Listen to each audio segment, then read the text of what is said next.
10 virtues. Giving, virtue, then renunciation, wisdom and energy come to 5, patience, truth, resolution, love, with equanimity, these are 10. The Buddha's words. Buddhavamsa 76. Here are 3 qualities in our makeup that help meditation: generosity, moral conduct, and loving kindness.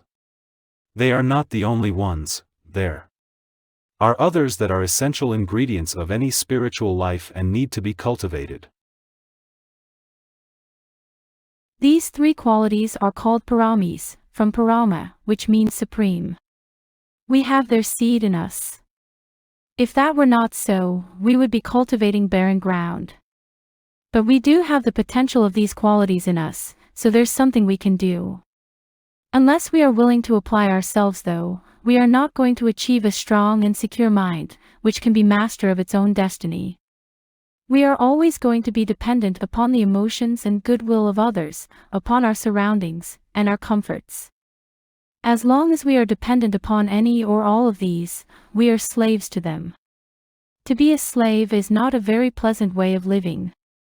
It involves a lot of fear.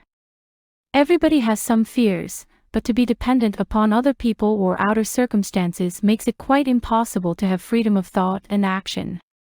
Such freedom can eventually liberate us. That doesn't mean we do what we want. Freedom of thought means a person is an independent thinker, capable of original thoughts, and can determine his or her own course of action. Generosity. The spiritual qualities we need to cultivate start with generosity. The one at the top of the list is the one that opens the door. It doesn't mean that the others are less important, but unless the first one has been cultivated, that particular pathway has not opened up yet. We have to enter a path somewhere, and it is the first step, or the first quality, that gives us our start. The Buddha talked about 3 different kinds of generosity: the beggarly kind, the friendly kind, and the princely or kingly kind. The beggarly kind of generosity is when one gives away what one doesn't want anyway, the things that are cluttering up the house and one wants to tidy up. Giving away these things, while better than nothing, isn't very generous, because one is not diminishing one's own wants and attachments in any way. The friendly kind of generosity occurs when we share what we have. We share it with as many people as come into our orbit. We give away evenly, keeping some and giving away some. The princely kind occurs when we give away more than we keep. Pretty rare, isn't it? Most people don't do that. Giving needs to have the right motivation behind it. If one gives in order to get whatever one is after, merit, appreciation, gratitude, it doesn't work. It's a contradiction in terms. One doesn't give in order to get. One gives in order to give. Only when one investigates this and inquires into it, does one see that quite clearly. If one gives in order to give, one is certain to get, namely happiness, satisfaction, peace of mind, contentment. One may give because one feels that one has more than one needs. One may give because one feels that others need to share in one's own wealth and prosperity. One may give because there's compassion in one's heart. The Buddha gave out of compassion. Generosity doesn't apply only to giving things away. Not everybody has material possessions to give away, although most of us do. In fact, most people have so many more belongings than they can remember, that they only find them when they prepare to move house. We own so many things for day-to-day use in the household that it would be possible to give most of them away and still have enough. But that's not the only kind of giving there is. There is the giving of one's time, one's attention, concern, care, and the sharing of one's skills and abilities. That's an important giving, and it's done on a large scale by governments and foreign aid agencies. But the thing that's wrong with that is that perhaps the people who actually do the work aren't in it to practice generosity but are doing it because they are getting paid for a job, so it is a commercial enterprise. But giving away one's skills and abilities without any thought of getting something in return is compassionate giving. The Buddha gave his Dhamma out of compassion. That way of giving has gain in it. The more one gives out of compassion, the more compassion one necessarily has to have. It's obvious and logical, yet hardly anyone considers this aspect. Some people give to gain goodwill from others. But the more one gives out of the goodness of one's heart, the more goodness one obviously must have. Generosity of any kind diminishes the ego, and that is why it is the first of the 10 virtues that need to be cultivated and protected. When the Buddha was still a bodhisattva aiming at enlightenment, those were the qualities that he perfected, and there are many stories about this in the Jataka tales of the Buddha's former births. The generosity of bodhisattvas goes as far as giving their own lives. Giving one's life for others is the greatest generosity. It is almost impossible for ordinary people to do that. But there are degrees of giving, and a little giving diminishes the ego a little. A lot diminishes it a lot if the right motivation is behind it.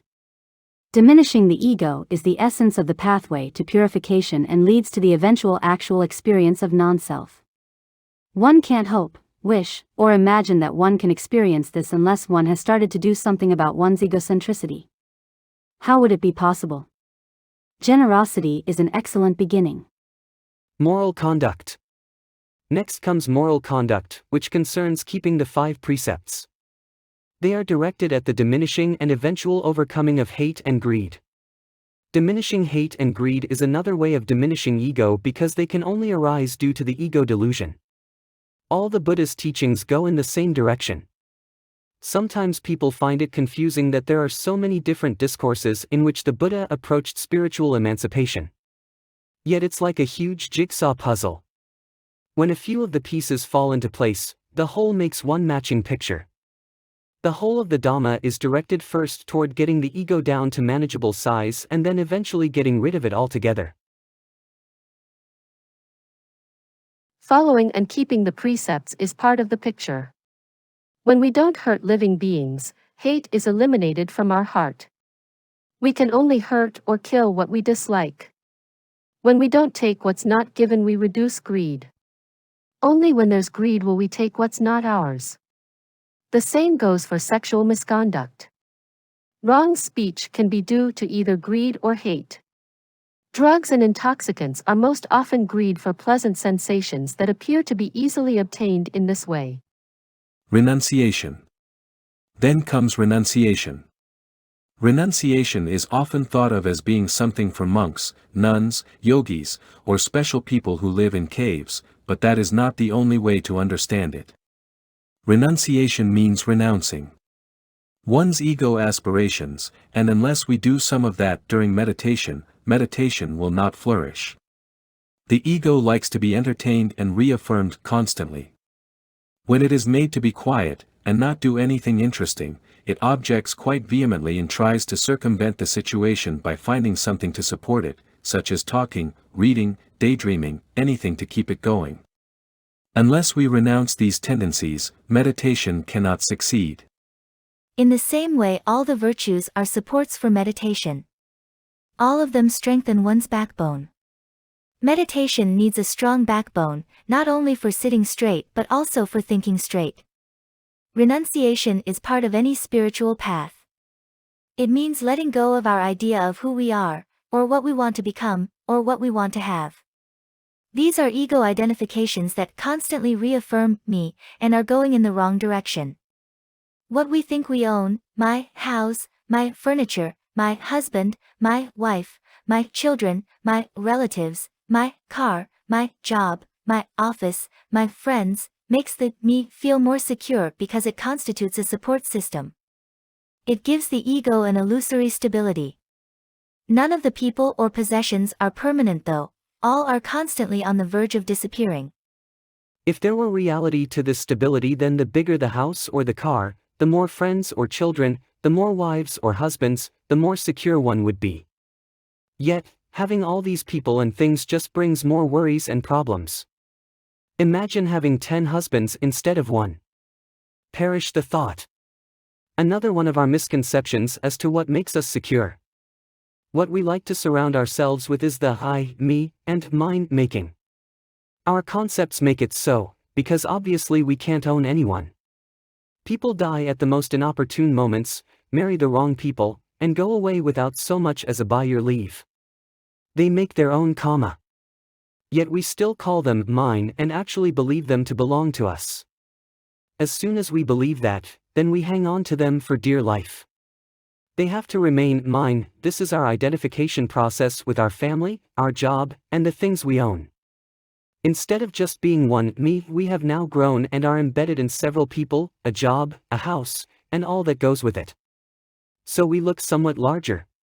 To renounce this identification is a very important step. Only if one stands alone can one actually practice the path. That doesn't mean one has to throw everyone out of one's house. But as long as one is dependent upon what somebody else says, thinks, or does, how can one practice for one's own freedom? Without this identification, the ego returns to its normal size, just one in me, and that's all. It doesn't mean that the ego has been eliminated, but it has become more manageable again. One body, one mind, without owning and identifying with a lot of people and things. Becoming something or someone, even an excellent meditator, is another ego affirmation. Instead of being right now, and being totally attentive to what there really is, one wants to become, which is in the future. What is there to say about the future? Nothing. The future is a complete blank. But being, right now, is something we can attend to with total awareness. To become something more than what one is, an excellent meditator, a boss, famous, rich, beloved, makes the ego a bit bigger again. Becoming isn't useful, being is. That's the ego down to manageable size again. We can actually be aware of being. But we can't be aware of what we're going to become. It's not there. It's daydreaming. It's hoping and wishing. Something else we can renounce. As part of the letting go process, we can renounce our possessions, our identifications, and our becoming. If we don't let go in daily living, it is very difficult to let go in meditation. In meditation, we must let go of thinking, hoping, judging, expecting, desiring, comforts. We have to let go if we want to meditate, so we need to practice it at other times also. It doesn't mean we have to throw away our possessions or our family. It just means throwing away our identification with them. Renunciation can take diverse forms. It can be self-discipline, such as getting up a little earlier than usual, renouncing one's inclination to be more comfortable. Renunciation can take the form of not always eating when one feels like it, but waiting until there is real hunger. When we come to the end of life, we have to renounce everything. We can't take with us any of the possessions or people we call mine. We can't even take with us the body we call mine. We might as well learn something about death before it comes. This is why the death moment is so often a struggle. Some people die peacefully, but many do not because they're not ready to renounce everything. Previously, they hadn't given this any thought.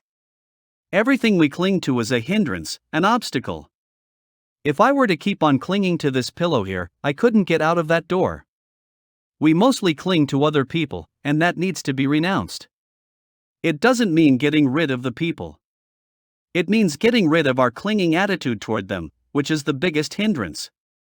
Unless we take some steps in that direction, meditation is going to be hindered in the same way, because we are going to keep on clinging to our thoughts, our hopes, and our wishes. We can remain in the same house, wear the same clothes, look the same way, and yet have renounced some of our strongest attachments. That doesn't mean we no longer love our family. On the contrary, love without attachment is the only kind of love that has no fear in it and is therefore pure. Love with attachment is a fetter. It consists of waves of emotion and usually creates invisible iron bands. Real love is love without clinging, it's giving without expectation, it's standing next to rather than leaning on. Wisdom. To find the right direction in life, we need the next virtue of wisdom. Its counterpart is faith. Faith and wisdom need to act together. The Buddha compared faith to a blind giant who meets a small, sharp-eyed cripple called wisdom. Faith says to wisdom, "I'm very strong, but I can't see where I'm going. And you're very weak, but you have very good eyes. Come and ride on my shoulders. Together we'll go far." Blind faith can move mountains, but unfortunately it doesn't know which mountain to move. Wisdom is absolutely essential to point the way. It has the sharp eye of inner vision. Wisdom is an interesting factor because it isn't something we can learn, rather it arises from inner purification. Wisdom takes 3 steps. The first one is learning, which creates knowledge. That is available in schools, universities, colleges, books, and in the words of learned people. Then we must digest those words and thereby make them part of our own inner being. When one digests food, what the body can't use is evacuated. What the body can use is fed into the bloodstream and produces energy. When we have knowledge, we can do the same. We can digest it, let go of what we can't use, and take the best into our bloodstream. It may eventually transform itself into wisdom, just as the digested food has transformed itself into the fuel that keeps the body running. This is an inner transformation and doesn't necessarily mean that we have to ingest or digest enormous tomes of knowledge. It's not the quantity but the quality, and even that has its parallel in food. Chewing over and swallowing information precedes the digesting of it. Inner action is involved, and this is an essential part of growth, just as physical food rightly used is essential for growth. If there is no inner action concerning the Buddha's teaching, it will always belong to the Buddha and the Sangha. It will never be one's own, even though one may repeat it over and over again.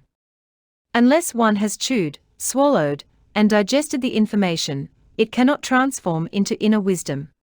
The more wisdom we have, the easier it is to lead a harmonious life. Without too many ups and downs. Lack of wisdom gets us into situations from which we have to extricate ourselves with a great deal of difficulty. Sometimes we might not be able to get out for some time. With wisdom, we don't get into difficulties in the first place.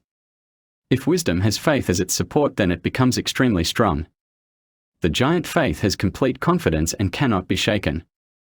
When the sharp eyes of wisdom go along with it, that brings one to the goal. Wisdom alone sometimes takes on a two-sided quality. It can see both sides of the same question or problem. It doesn't have the inner commitment that faith provides. Faith doesn't need to rest in some outer agency. A faith that does depend on an outside agency is shaky because it needs that agency to exist in a way that can be proved and can't be doubted. Nobody is allowed to cast any doubts, whatever one believes in. The most effective of faiths is faith in one's own ability to reach the highest state. In addition to that, faith may arise that one has found the right path.